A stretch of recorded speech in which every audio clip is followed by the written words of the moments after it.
হরিনাম যে কত শ্রেষ্ঠ, হরিনামের কি যে মহিমা, নামাচার্য ঠাকুর হরিদাস সমগ্র জগৎজীবকে শিক্ষা দিয়েছেন হরিনামের অপ্রাকৃত মহিমা সম্পর্কে। বলছে হরিনাম এমনই বস্তু যে হরিনাম কীর্তন করে পাষাণ পর্যন্ত বিগলিত হয়ে যায়। সেই হরিনাম প্রভুকে জীবনের সর্বশ্রেষ্ঠ আসন দান করেছেন হরিদাস ঠাকুর। তা হরিদাস ঠাকুরের একটা নাম নয়, শুধু হরিদাস বললেই আমরা ভুল হয়ে যায়। হরিদাস ঠাকুরকে কেউ বলে নামাচার্য হরিদাস। কি হরিদাস? নামাচার্য, অর্থাৎ নামের আচার্য হরিদাস। কেউ কেউ হরিদাস ঠাকুরকে বলেন জবন হরিদাস, আবার কেউ কেউ বা হরিদাস ঠাকুরকে বলেন ব্রহ্ম হরিদাস। কত নাম তার। কেউ আবার তাকে হারেশ বলে ডাকেন, কেউ তাকে হরিদাস বলে ডাকেন। হরিদাস ঠাকুরের মহিমা এই জগতে এমন, আপনারা চিন্তা করতে পারেন, যার মহিমা স্বয়ং ভগবান শ্রী চৈতন্য মহাপ্রভু কীর্তন করেন, তিনি হচ্ছেন নামাচার্য ঠাকুর হরিদাস। স্বয়ং ভগবান নিজের মুখ দিয়ে হরিদাস ঠাকুরের মহিমা কীর্তন করেছেন। এর চেয়ে বড় প্রাপ্তি আর কি হতে পারে? এই জগতে এমন ঘটনা খুব বিরল যে স্বয়ং ভগবান মুখ দিয়ে সহস্র ভক্তের মাঝখানে তিনি কীর্তন করেছেন হরিদাস ঠাকুরের মহিমা। এই হরিদাস ঠাকুরের মহিমা যদি কেউ মুখ দিয়ে উচ্চারণ করে, কীর্তন করে, পাঠ করে, শ্রবণ করায়, তাহলে তার যশ বৃদ্ধি পায়, তার সৌভাগ্য বৃদ্ধি পায়, তার গ্রহের দশা কেটে যায়, পরম মঙ্গল হয়, অচিরাত কৃষ্ণ প্রেম লাভ হয়ে যায়। কেউ যদি হরিদাস ঠাকুরের মহিমা, এহেন ভক্তের মহিমা মুখ দিয়ে কীর্তন করে। বলো রাধে রাধে। শুধু কীর্তনকারীর যশ বৃদ্ধি হয় এরকম নয়। শাস্ত্রের মধ্যে বলছে, এখানেই লেখা আছে চৈতন্য চরিতামৃতে, এই যে চৈতন্য চরিতামৃতে 3টি লীলা রয়েছে, তার মধ্যে আদি লীলা, মধ্য লীলা, অন্তলীলা।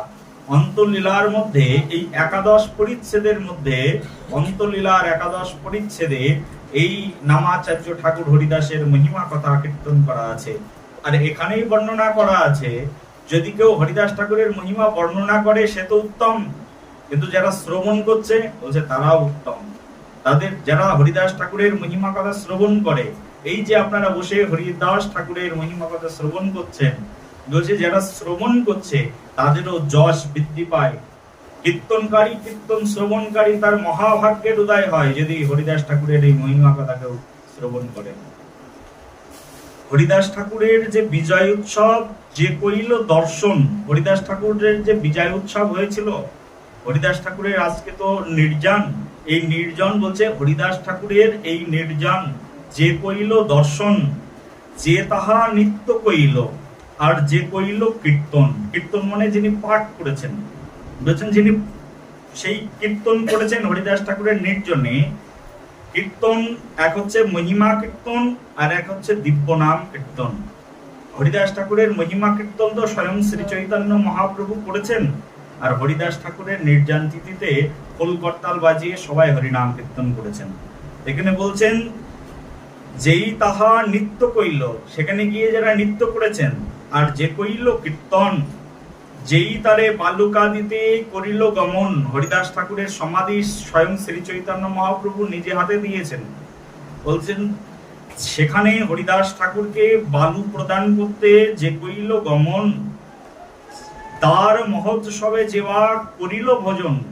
আবার কেউ কেউ আছে শুধু ভোজনে অংশগ্রহণ করেছে, বলছে সেই মহোৎসবে যারা করিল ভজন, অচিরে হইবে সবার কৃষ্ণ প্রেম প্রাপ্তি, হরিদাস দর্শনে হইছে হয় শক্তি। বলো রাধে রাধে। বলছে সেই মহোৎসবে যে করিল ভজন, অচিরে সবার হয় কৃষ্ণ প্রেম প্রাপ্তি। যে কীর্তন শ্রবণ করেছেন, যিনি করেছেন, যিনি বালুকা প্রদান করেছেন, যিনি নৃত্য করেছেন, আর যিনি ভোজন করেছেন, কিছু না কিছু করেছেন। আবার কেউ আছে শুধু দর্শন করেছেন। যে যা কিছুই করুক না কেন, মহোৎসবে যারা উপস্থিত হয়েছেন তাদের অচিরাত হইবে সবার কৃষ্ণ প্রেম প্রাপ্তি, হরিদাস দর্শনে ওইছে হয় শক্তি। এই হচ্ছে হরিদাস ঠাকুরের শক্তি। তো আজকে এখানে সূক্ষ্মভাবে হরিদাস ঠাকুর অবস্থান গ্রহণ করছেন, শ্রী চৈতন্য মহাপ্রভু অবস্থান গ্রহণ করছেন। বৈষ্ণব কখনো মরে নাকি? বৈষ্ণবের মৃত্যু হয়, কিন্তু আমরা দেখি আজকে মরে গেল। শ্রীধাম বৃন্দাবনে রাধা কুণ্ডের অন্যতম একানিষ্ঠ সেবক গিরিরাজ গোবর্ধন প্রভুর প্রেম আস্বাদনে আস্বাদিত এক মহান আচার্য এই যে গতদিন তিনি দেহ রাখলেন। আমাদের চৈতন্য বাবার সঙ্গে সব সময় প্রতিদিন একসঙ্গে পরিক্রমা লাগাতেন। বাবাজি মহারাজ এই তো কাল আজকেই ভিডিও দেখছিলাম, বাবাজি মহারাজ তার পায়ের ভিতরে বস্তা লাগিয়ে গিরিরাজ পরিক্রমা করছেন। শ্যামসুন্দর বাবা কি তার গিরিরাজ ভগবানের প্রতি কি প্রেম! এই যে বৈষ্ণব, এহেন বৈষ্ণব কখনো মৃত্যুবরণ করে? এনারা মৃত্যুবরণ করেন না, অপ্রকাট হয়ে থাকেন। আর দূর থেকে স্বয়ং ভগবান শ্রী চৈতন্য মহাপ্রভুর মিশনে অবস্থান গ্রহণ করেন। ভক্তের সেবা কখনো শেষ হয় না, ভক্তের সেবা অনবরত চলতে থাকে।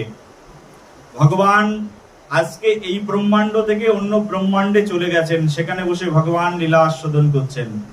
ভক্ত আজ এই ব্রহ্মাণ্ড থেকে ভগবানের সঙ্গে অন্য ব্রহ্মাণ্ডে চলে যান, আর সেখানে গিয়ে ভক্তের সঙ্গে ভগবানের মিলন মাধুরীমার অমৃতময় পীযুষ রসধারা আস্বাদন করেন। প্রেম ছে বলো, জোরে বলো, আরো জোরে। তো সেই জন্য প্রভু শ্রীকৃষ্ণ চৈতন্য মহাপ্রভুর অন্যতম পার্ষদ নামাচার্য ঠাকুর হরিদাস, তার কথা শ্রবণের কত মহিমা চিন্তা করুন। এই হরিদাস ঠাকুরের নির্জন কথা। হরিদাস ঠাকুর অবতীর্ণ হয়েছিলেন বুড়ুন গ্রামে, তার বাবার নাম হচ্ছে খানাউল্লাহ কাজী। এই কাজী মশাইয়ের গৃহে তিনি অবতীর্ণ হয়েছিলেন, মুসলিম ঘরে আবির্ভূত হয়েছিলেন। চৈতন্য চরিতামৃতে কৃষ্ণদাস কবিরাজ গোস্বামী বলছেন, জাতিকুল নিরার্থক বুঝাবার তরে ঠাকুর হরিদাস জন্ম নিলেন যবনের ঘরে।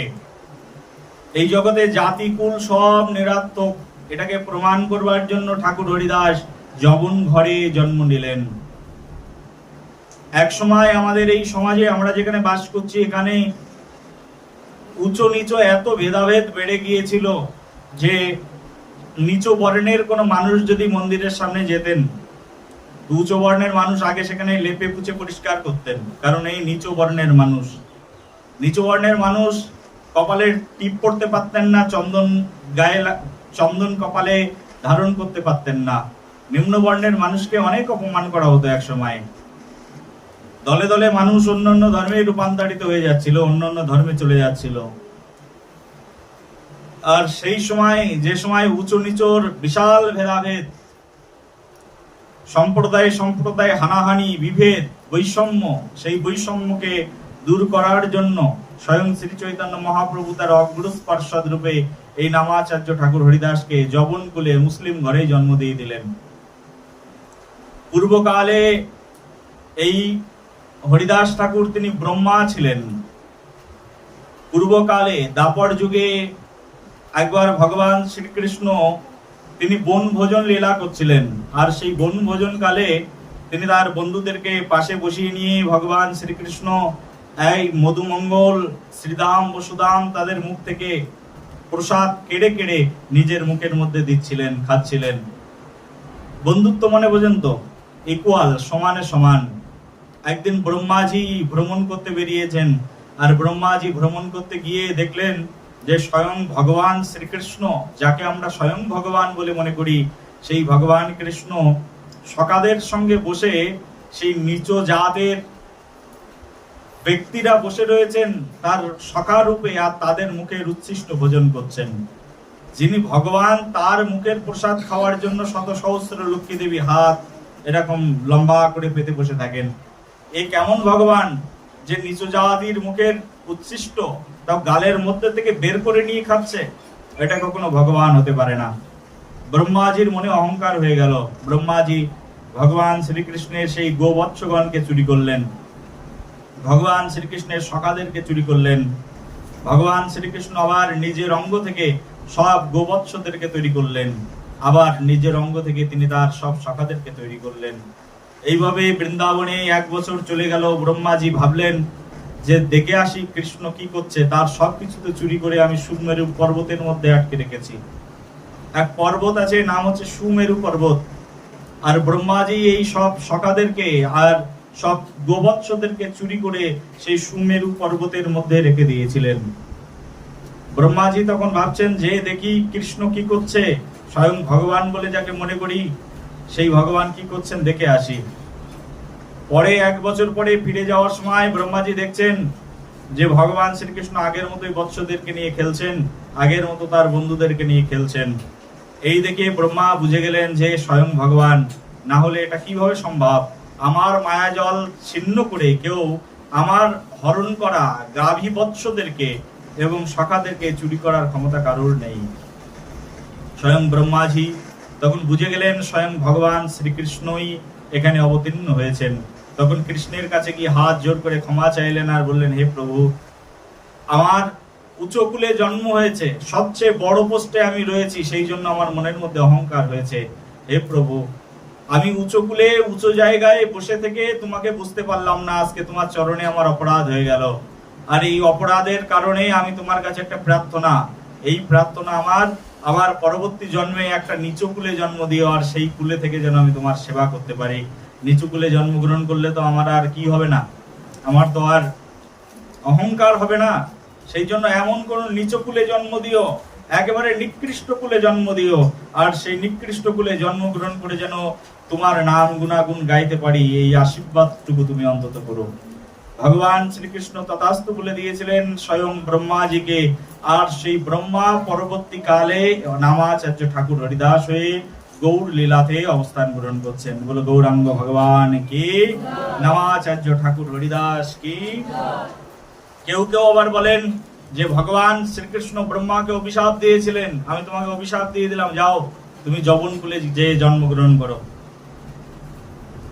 আমি জানি না অভিশাপের কথা কোথাও লেখা আছে কিনা, কিন্তু গৌর গণোদ্দেশ দীপিকা এবং অন্যান্য গ্রন্থের মধ্যে এটাই বর্ণনা করা আছে। ব্রহ্মাজি চেয়ে নিয়েছেন ভগবানের কাছ থেকে, ব্রহ্মাজি চেয়েছেন, ব্রহ্মাজি বলেছেন, হে প্রভু, আমি যে মহাগর্হিত কর্ম করেছি, আর এই কর্ম করবার জন্য আমার মতো পাপীর এই শাস্তি হওয়া উচিত, আমাকে কোনো নিম্নকুলে জন্মগ্রহণ করা উচিত, তুমি আমাকে কোনো নিম্নকুলে জন্ম দিয়ে দাও, কিন্তু তোমার সেবা করার সুযোগটা আমাকে দিও। বলো রাধে। এই ব্রহ্মাজি পরবর্তীতেই হরিদাস ঠাকুর হয়ে অবতীর্ণ হয়েছেন বুড়ন গ্রামে। এই নামাচার্য ঠাকুর হরিদাস, তিনি 5 বৎসর কাল পর্যন্ত শুধু দুধ খেয়ে জীবন যাপন করেছেন, শুধু দুধ খেয়ে থাকতেন 5 বৎসর সময়। 5 বৎসর বয়স যখন, দুধ ছাড়া কোনোদিন ভাত গ্রহণ করেননি, অন্য ডাল সবজি খাননি। অনেকে বলতে পারে যবনের ঘরে জন্ম হয়েছে, কিন্তু যবনের হাতের খাবার তিনি গ্রহণ করেননি। জন্ম হয়েছে কোথায়, কোন কুলে বললাম? খানাউল্লাহ কাজীর গৃহে। খানাউল্লাহ কাজীর বাড়িতে ঠাকুর হরিদাসের জন্ম, কিন্তু ঠাকুর হরিদাস কিন্তু খাননি, অন্ন গ্রহণ করেননি, অন্ন দানা গ্রহণ করেননি, শুধু দুগ্ধ খেয়েছেন। 5 বছর দুগ্ধ খেয়ে জীবন যাপন করেছেন। আর এই দুগ্ধ আহার করে নামাচার্য ঠাকুর হরিদাস, একদিন তার পিতা মাতা বিয়োগ হয়ে গেল। যখন তার পিতৃ বিয়োগ হয়ে গেল, তার মাতৃ বিয়োগ হয়ে গেল, তখন প্রভু নামাচার্য ঠাকুর হরিদাস তিনি অদ্বৈত ঠাকুরের বাড়িতে চলে আসলেন শান্তিপুরে। আর শান্তিপুরে অদ্বৈত ঠাকুরের গৃহে এসে নামাচার্য ঠাকুর হরিদাস সেখানে লেখাপড়া করেছিলেন, বিদ্যা শিক্ষা গ্রহণ করেছিলেন। সেই বিদ্যা শিক্ষা অন্তে নামাচার্য ঠাকুর হরিদাস তিনি শ্রী চৈতন্য মহাপ্রভুর সেবায় যুক্ত হয়ে গিয়েছিলেন। অদ্বৈত আচার্য প্রভুর কাছ থেকে তিনি সব শিক্ষা গ্রহণ করেছিলেন, এবং অদ্বৈত আচার্য প্রভুর কাছ থেকে শিক্ষা গ্রহণ করার পরে এই নামাচার্য ঠাকুর হরিদাস পুনরায় আবার বঙ্গদেশে ফিরে এসেছিলেন। বঙ্গদেশে ফিরে এসে তিনি বেনাপোল নামক একটা জঙ্গল, সেই জঙ্গলের মধ্যে নামাচার্য ঠাকুর হরিদাস সেই জঙ্গলের মধ্যে বসে বসে হরিনাম জপ করতেন। মহাপ্রভু আবির্ভূত হননি, কিন্তু হরে কৃষ্ণ মহামন্ত্র তিনি জপ করতেন। এই যে নাম মহাপ্রভু কৃপা করে সমগ্র জগৎ জীবকে অকাতরে বিতরণ করেছেন, সেই নামকে যিনি লীলা পুষ্টি প্রদান করেছেন, নামের পুষ্টি সাধন যিনি করিয়েছেন, তিনি হচ্ছেন নামাচার্য ঠাকুর হরিদাস। বলো নামাচার্য ঠাকুর হরিদাস কি। নামাচার্য ঠাকুর হরিদাস এই বেনাপোল জঙ্গলের মধ্যে এরকম জপের মালা নিয়ে তিনি প্রতিদিন বসে বসে হরিনাম জপ করতেন। আর হরিদাস ঠাকুরের জপের প্রভাব এরকম ছিল যে হরিদাস ঠাকুরের সেই জপ কীর্তন শ্রবণ করে গ্রামের মানুষ যখন জঙ্গলের মধ্যে কাঠ সংগ্রহ করতে যেত, দেখতেন একজন বাবা বসে বসে হরিনাম জপ করছেন। আর তৎকালীন সময়ে এখান থেকে 550 বছর আগে অনেক মানুষ এরকম বিভিন্ন রোগে, কলেরা রোগ, বসন্ত রোগ ইত্যাদি রোগ আসলে গ্রামের পর গ্রাম মানুষ মরে যেত। সেই সময় সেই যারা কাঠ সংগ্রহ করতে যেত তারা দেখতো যে একজন বসে বসে হরিনাম জপ করছে, আর সবাই গিয়ে সেই হরিদাস ঠাকুর যেখানে বসে হরিনাম জপ করতো সেখান থেকে মাটি নিয়ে এসে মানুষ মরে যেত, আর যারা খুব রোগগ্রস্ত হয়ে যেত তাদের গায়ে লাগিয়ে দিতেন, তারা সুস্থ হয়ে যেত। এক এক করে এর মুখ থেকে ওর মুখে ছড়াতে ছড়াতে সারা এই গৌড় দেশ, তৎকালীন সময়ে আমাদের এই যে রাজ্য ছিল, এই রাজ্যের নাম ছিল গৌড় দেশ, সমগ্র গৌড় দেশের মানুষের মুখে মুখে হরিদাস ঠাকুরের মহিমা ছড়িয়ে পড়লো। এমন হরিদাস ঠাকুরের মহিমা ছড়িয়ে পড়লো, তৎকালীন সময়ের যিনি এখানকার মূলপতি রাজা ছিলেন রামচন্দ্র খান, তিনি শুনলেন যে হরিদাস ঠাকুর বলে একজন সাধক আছে, যে সাধক বেনাপোল জঙ্গলের মধ্যে বসে বসে হরিনাম জপ করে, আর সারা দেশের মানুষ তার কাছে গিয়ে মাথা নত করে, কিন্তু রাজাকে কেউ কুন্নিশ করে না, রাজার কাছে এসে তাদের সমস্যার সমাধান চায় না, সবাই চলে যায় কোথায়, তা সবাই চলে যায় হরিদাস ঠাকুরের কাছে। রাজা দেখলেন হরিদাস ঠাকুরের মহিমা যদি এত চারিদিকে প্রচার হতে থাকে, তাহলে মানুষ তো আমার কথাই ভুলে যাবে, রাজাকে সম্মান করার কথাই ভুলে যাবে। রাজার সাধুকে দেখে হিংসা হয়ে গেল, সাধুর তো কিছুই নেই, আছে শুধু একটা জপের মালা আর একখানা ফিনফিনে ধুতি, তাই পরে বসে বসে হরিনাম জপ করে। আর গ্রামের পর গ্রাম মানুষ যে হরিদাস ঠাকুরকে প্রণাম করতে থাকলো, এবং যার যে সমস্যা সব সমাধান করবার জন্য সেই বেনাপোল জঙ্গলের মধ্যে চলে যেত। আর যে হরিদাস ঠাকুরের সেই যেখানে হরিদাস ঠাকুর হরিনাম করতেন, সেই হরিনাম কীর্ত স্থানে সেখানে গিয়ে গড়াগড়ি খেতেন, আর মানুষের সব রোগ সেরে যেত। এখনো পর্যন্ত আপনারা যদি কেউ বাংলাদেশে বেনাপোল যে জঙ্গল, বেনাপোল জঙ্গল তো এখন বেনাপোল বর্ডার হয়ে গেছে, আপনারা কেউ যদি যাবেন গেলে দেখতে পাবেন এখনো কত মানুষ তাদের মনের বিভিন্ন মানত নিয়ে সেই হরিদাস ঠাকুরের শ্রীপাঠে যায়, আর সেখানে গিয়ে সবাই গিয়ে গড়াগড়ি খায়, মনের ইচ্ছা হরিদাস ঠাকুরকে জানায়। হরিদাস ঠাকুর সেখানে বসে যেখানে বসে হরিনাম জপ করেছিলেন, সেখানে এখনো একটা গাছ রয়েছে, 550 বছরেরও বেশি সময় হয়ে গেছে প্রায়। সেখানে একটা মাধবী লতা গাছের নিচে বসে বসে হরিদাস ঠাকুর হরিনাম জপ করতেন। সেই মাধবী লতা বৃক্ষ হরিনাম মহাপ্রভুর কৃপায় আর হরিদাস ঠাকুরের কৃপায় সেই মাধবী লতা বৃক্ষ এখনো পর্যন্ত জীবিত রয়েছে। এখনো আপনারা গেলে দেখতে পাবেন যে সেই হরিদাস ঠাকুরের যেখানে বসে হরিদাস ঠাকুর হরিনাম জপ করতেন, সেই মাধবীলতা বৃক্ষ এখনো পর্যন্ত বেঁচে রয়েছে হরিনাম পান করে। হরিনামের এইরকম শক্তি যে একটা বৃক্ষ এত বছর বেঁচে থাকে নাকি শুনেছেন? মানুষই কত বছর বেঁচে থাকে, সেই মাধবীলতা বৃক্ষ এখনো পর্যন্ত বেঁচে রয়েছে, এখনো পর্যন্ত বেঁচে জগৎ জীবকে দেখাচ্ছেন যে হরিনাম প্রভুর কি শক্তি রয়েছে, নাম প্রভুর কৃপার কি প্রভাব রয়েছে। তো প্রভু হরিদাস ঠাকুর সেখানে বসে বসে যে হরিনাম কীর্তন করতেন, একদিন রামচন্দ্র খান তিনি মনে করলেন এইরকম যদি চলতে থাকে তাহলে তো আমার নাম জগতে ডুবে যাবে আর সবাই হরিদাস ঠাকুরের জয় গুণাগুণ করতে থাকবে।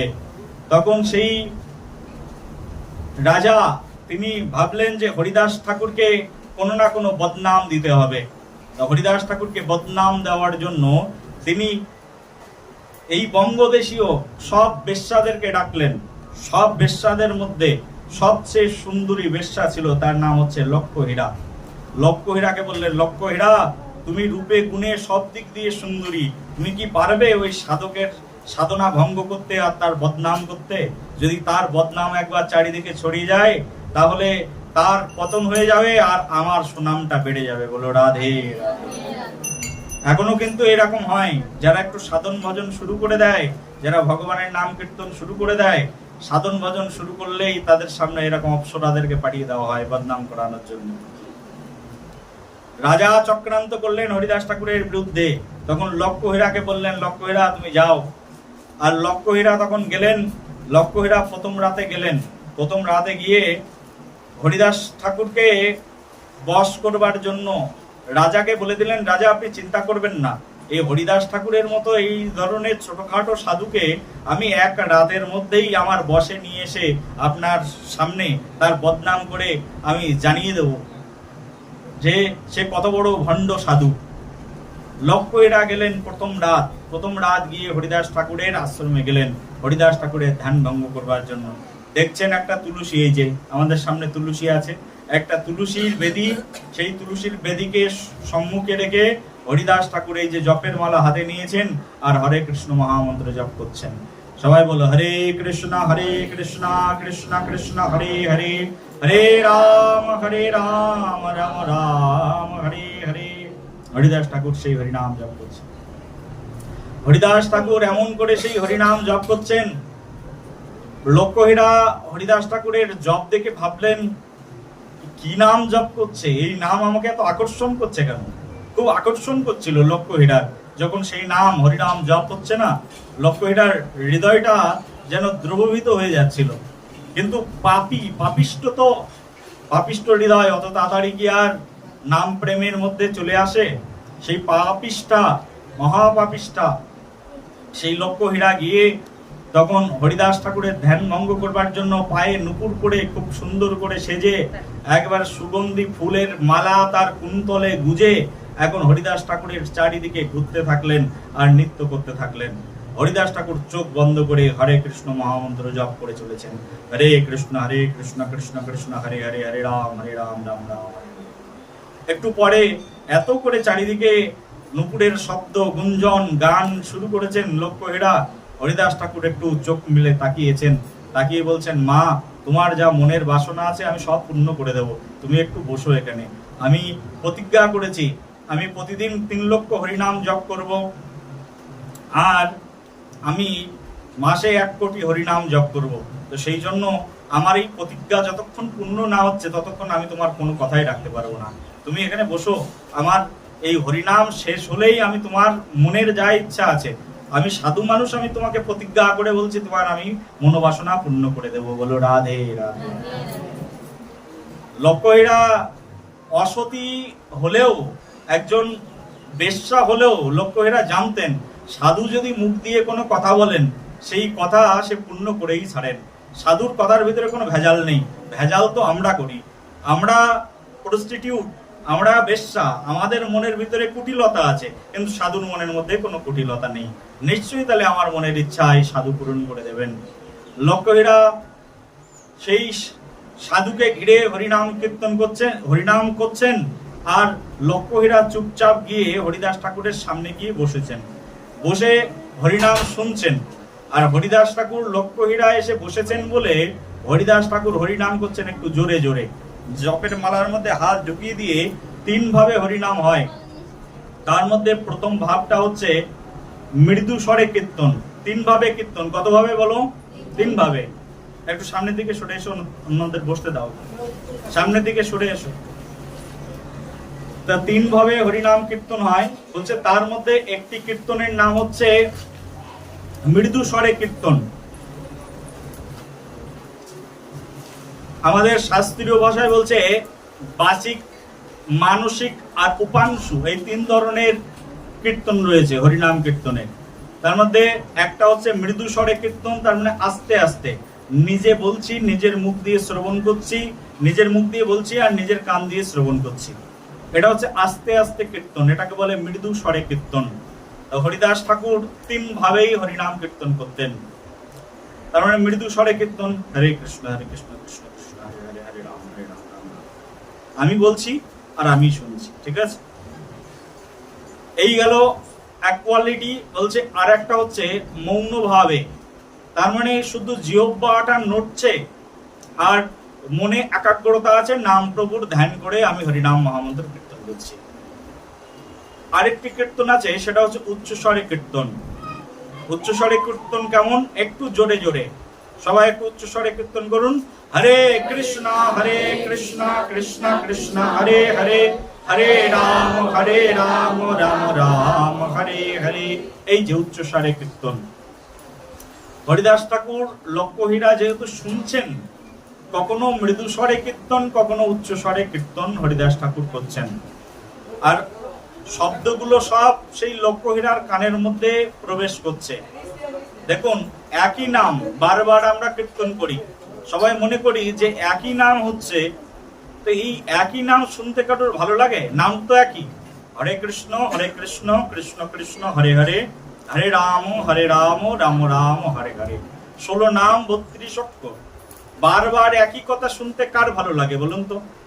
Lata Mangeshkar super hit singer, তার গান একবারের জায়গায় 10 বার শুনতে ভালো লাগে, 100 বার শুনতেও ভালো লাগে। যদি 200 বার শুনবে, 1000 বার শুনবে, ওই গান শুনতে তোমাদের কারোর ভালো লাগবে বলো? লাগবে? কিশোর কুমারের গান 100 বার শুনতে ভালো লাগবে, 200 বার শুনলে তাও ভালো লাগছে, যদি 1000 বার শোনো ভালো লাগবে? কিন্তু এইসব গান কারোর শুনতে ভালো না লাগলেও একটি গান আছে যেটা অনাদি কাল ধরে চলছে, কখনো কোনো দিনের জন্য তার সামান্যতম জনপ্রিয়তা নষ্ট হয় না, আর সেই সঙ্গীতের নাম হচ্ছে হরিনাম। বলো হরিনাম প্রভু কি। সেই সঙ্গীতটার নাম হচ্ছে হরিনাম। এই হরিনাম কখনো কোনো দিনের জন্য কেউ বলতে পারবে না যে হরিনাম শুনতে আমার খারাপ লাগছে। যে সুরেই গাক না কেন, হরিনাম অলওয়েজ সুপারহিট, সর্বকালের সর্বশ্রেষ্ঠ গান এই হরিনাম মহামন্ত্র। এটা যে সুরেই গাক না কেন, যে যত খারাপ ভাবেই গাক না কেন, 16 নাম 32 অক্ষর পূর্ণ করে কেউ গাইলো, তাতে মানুষের হৃদয় অবশ্যই হরণ হবেই হবে। কারোর সুর নেই, তাল নেই, তাও হরিনাম কীর্তন করছে, বলছে তাও তার হৃদয় হরণ হয়ে যাবে। সেখানে বড় বড় সিঙ্গারদের গান মার খেয়ে যাবে যদি হরিনাম কীর্তন হয়। শুধু হরিনাম প্রভুর এরকম শক্তি। বসে বসে লক্ষ্যহীরা হরিনাম শুনছেন, আর শুনতে শুনতে লক্ষ্যহীরার হৃদয় মন আস্তে আস্তে হরণ হতে শুরু করেছে। নামের একটা শক্তি আছে, দাহিকা শক্তি। সেই নামের শক্তিতে লক্ষ্যহীরার প্রথম রাতে যখন গেলেন হরিদাস ঠাকুর, আর কথা বললেন না। ওদিকে হরিনাম শুনে বাড়িতে চলে আসলেন, কারণ ভোর হয়ে গেছে। আর ভোরবেলায় মানুষজন আসা শুরু করলে যদি দেখে লক্ষ্যহীরা এখানে বসে আছে, তাহলে তার কার্য সিদ্ধি হবে না। লক্ষ্যহীরা চলে এসেছেন। প্রথম রাতে হরিদাস ঠাকুরের মনকে ঘোরাতে পারলেন না, দ্বিতীয় রাতে আরো সুন্দর করে সেজে গেলেন। সেজে গিয়ে লক্ষ্যহীরা হরিদাস ঠাকুরের চারিপাশে ঘুরে ঘুরে সেই নটি নৃত্য শুরু করে দিলেন, বেশ্যা, হরিদাস ঠাকুরের ধ্যান ভঙ্গ করবার জন্য। আর তার নৃত্যে আবার হরিদাস ঠাকুর বললেন, মা তুমি এখানে বসো, আমি বললাম তো তোমার মনোবাঞ্ছা পূর্ণ করব, আমার এখনো হরিনাম পূরণ হয়নি, হরিনাম পূরণ হলে আমি ঠিক তোমার মনোবাঞ্ছা পূর্ণ করে দেবো। পরের রাতে হরিদাস ঠাকুরের সম্মুখে লক্ষ্যহীরা বসলেন, রাত জেগে বসে আছেন, কখনো ঘুম পেয়ে যাচ্ছেন, আবার কখনো ঘুম ভেঙে যাচ্ছে। ঘুম ভাঙলেই হরিদাস ঠাকুরের হরিনামটা কানের মধ্যে ভেসে আসছে। আর লক্ষ্যহীরা ভাবছেন কখন এই সাধকের হরিনাম কীর্তন শেষ হবে, আর কখন আমি আমার কামনা জালে তাকে ফাঁসাবো। এই মনে করে সে বসে আছেন। কিন্তু হরিনাম শুনতে শুনতে লক্ষ্যহীরের এরকম ভাব হলো, কখনো কখনো নিজেই হরিবল হরিবল বলে ঠেলে উঠলেন, বলো হরিবল। কখনো কখনো হরিবল বলে উঠতে থাকলেন। দ্বিতীয় রাতও শেষ হয়ে গেল। লক্ষ্যহীরার মন কিন্তু আস্তে আস্তে গলে যাচ্ছে, হরিনামের প্রতি প্রেম আসছে। তৃতীয় রাতে লক্ষ্যহীরা এসেছেন হরিদাস ঠাকুরের সামনে। তৃতীয় রাতে লক্ষ্যহীরা আবার যখন সামনে গিয়ে বসেছেন, যেহেতু হিন্দু রমণী, তুলসী গাছ দেখে তুলসী বৃক্ষকে প্রণাম করেছেন, কিন্তু লক্ষ্যহীরা সাধককে প্রণাম করেননি কেন? কিন্তু কারণ এই সাধককে তার কামনা জালে ফাঁসাবেন। লক্ষ্যহীরা তুলসী বৃক্ষকে প্রণাম করেছেন। তুলসী বৃক্ষ পূর্বকাল থেকে, বৈদিক যুগ থেকে তুলসী দেবী, বৃন্দা দেবী এমনই ভাবে পূজিত যে তার মতো পূজা এই জগতে আর কেউ গ্রহণ করেন না। তুলসী দেবীকে সবাই পূজা করেন, তুলসী সকলের আরাধ্য। এই জগতে সকল বৈষ্ণবের একমাত্র প্রিয়জন এই বৃন্দাজি তুলসী, যিনি আমাদের মধ্যে সম্বন্ধ তত্ত্ব বিজ্ঞানকে আমাদের হৃদয়ের মধ্যে জুড়ে দেন, তিনি হচ্ছেন তুলসী মহারানী। বলো তুলসী মহারানী কি।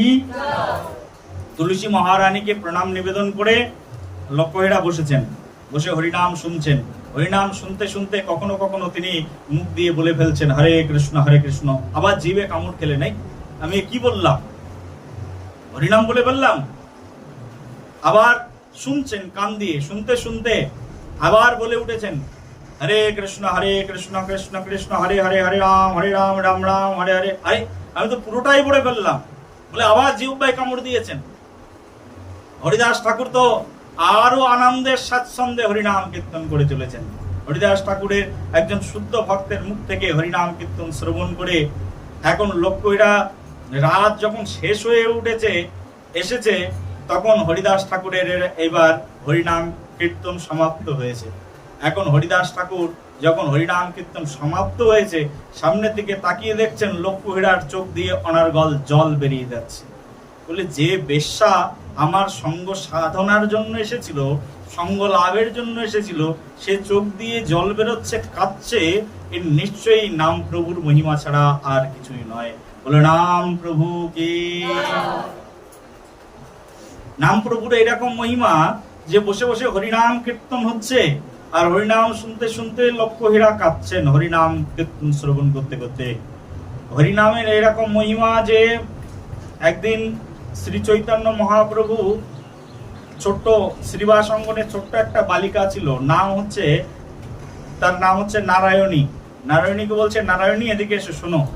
নারায়ণী এসেছেন, আসার পরে মহাপ্রভু তার হাতটা ধরেছেন। ছোট্ট বাচ্চা তো, বাচ্চাদেরকে আদর করতে ভালো লাগে না, বাচ্চারা সরল হয়। বালিকা 4 বছর বয়স সেই বালিকা এসেছেন, আর মহাপ্রভু তার হাতটা ধরেছেন। হাত ধরে মহাপ্রভু শ্রীবাস অঙ্গনের মধ্যে সেই বালিকা বলছেন একবার হরে কৃষ্ণ নাম কীর্তন করো। সেই 4 বছরের বালিকা এমন করে হরিনাম কীর্তন করতে থাকলেন। 4 বছরের সেই উন্মাদ চরিত হা কৃষ্ণ বলি কান্দে নাহিক সম্বিত, এমন করে কাঁদতে শুরু করেছেন। সেই 4 বছরের বালিকা হরিনাম কীর্তন করে মহাপ্রভুর এক হাতের স্পর্শ, দ্বিতীয়ত মহাপ্রভুর স্বয়ং নিজের নাম উপদেশ, হরিনাম উপদেশ করলেন। এই 4 বছরের রমণী, 4 বছরের ছোট্ট বালিকা এমন করে হরিনাম কীর্তন করতে থাকলেন যে শ্রীবাস ঠাকুরের অঙ্গন একদম সেই ছোট্ট বালিকার চোখের জলে অঙ্গন ভেসে কদরমুক্ত হয়ে গেল। বুঝতে পেরেছেন কাদা কাকে বলে? চৈতন্য ভাগবতের মধ্যেই বর্ণনা করা আছে। আর সেই নারায়ণী দেবীর গর্ভে যিনি জন্মগ্রহণ করেছিলেন তার নাম হচ্ছে বৃন্দাবন দাস ঠাকুর। বলো বৃন্দাবন দাস ঠাকুর কি। আর এই চৈতন্য ভাগবত যিনি রচনা করেছেন তিনি হচ্ছেন এই চৈতন্য লীলার ব্যাস, নাম বৃন্দাবন দাস। এই বৃন্দাবন দাস ঠাকুর এই চৈতন্য ভাগবত গ্রন্থ রচনা করেছেন। তো হরিনামের শক্তি হচ্ছে এইরকম যে হরিনামের শক্তিতে সেই লক্ষ্মীরা হৃদয় দ্রবীভূত হয়ে গেল। লক্ষ্মীরাকে বলছেন বলো মা তোমার কি বাসনা আমি পূরণ করে দেব। লক্ষ্মীরা বলছে প্রভু বাসনা যা নিয়ে এসেছিলাম সেই বাসনা দূর হয়ে এখন নতুন বাসনার উদয় হয়েছে। আমি যে বাসনা নিয়ে এসেছিলাম সেই বাসনা তোমার কাছে আমি জানাতে পারবো না, কিন্তু আমার এখন একটি বাসনা হয়েছে, সেই বাসনাটা জানাই প্রভু। বলেন হ্যাঁ জানাও।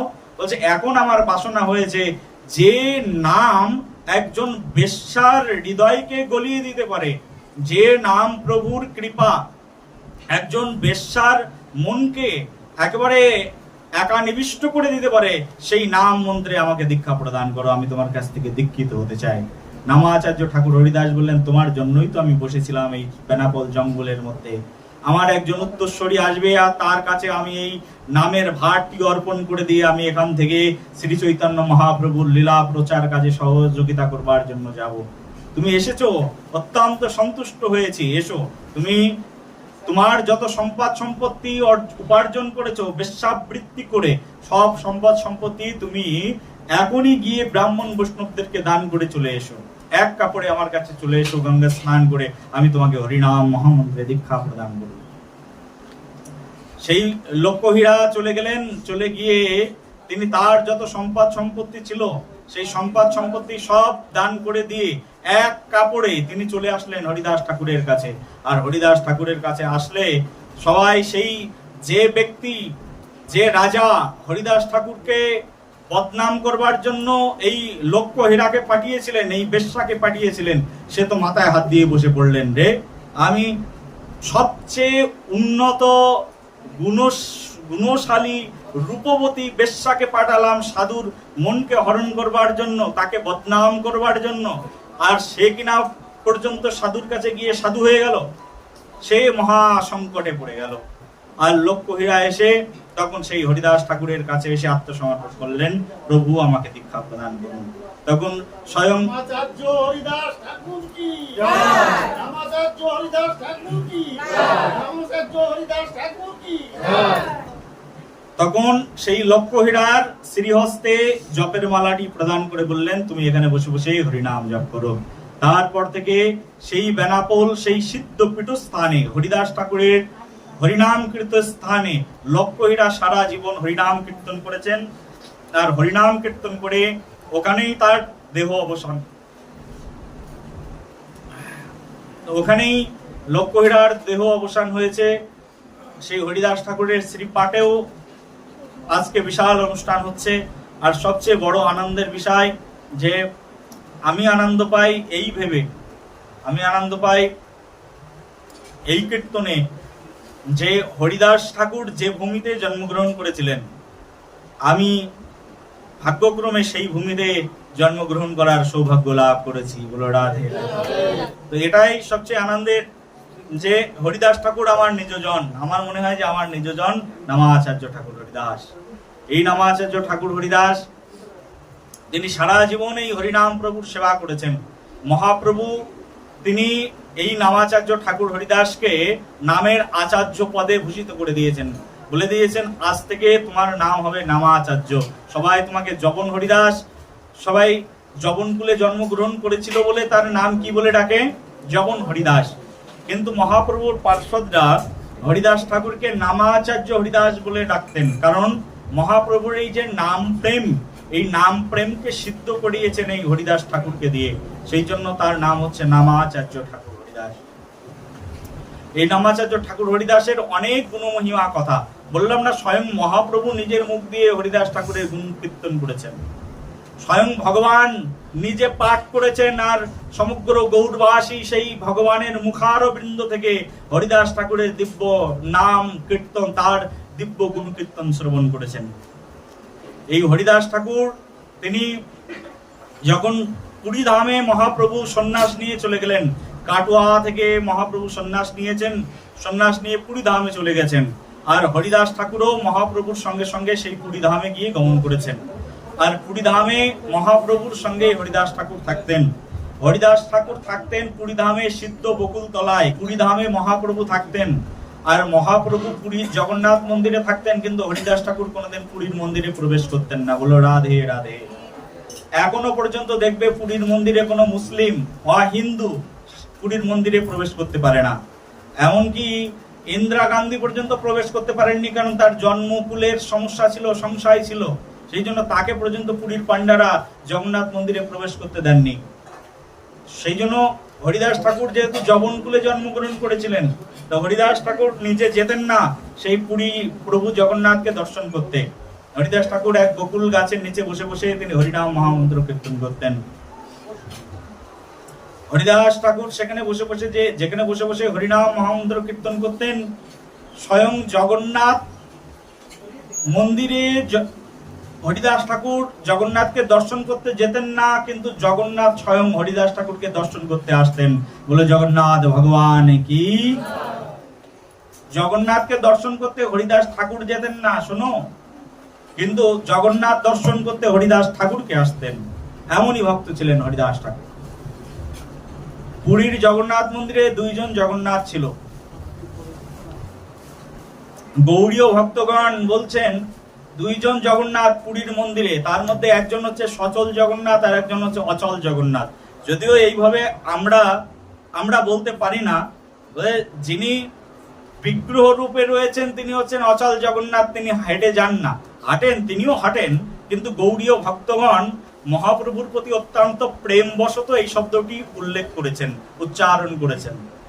বলছেন এক ছোট জগন্নাথ বসে রয়েছেন সকলকে কৃপা করবার জন্য, গেলে কৃপা করেন।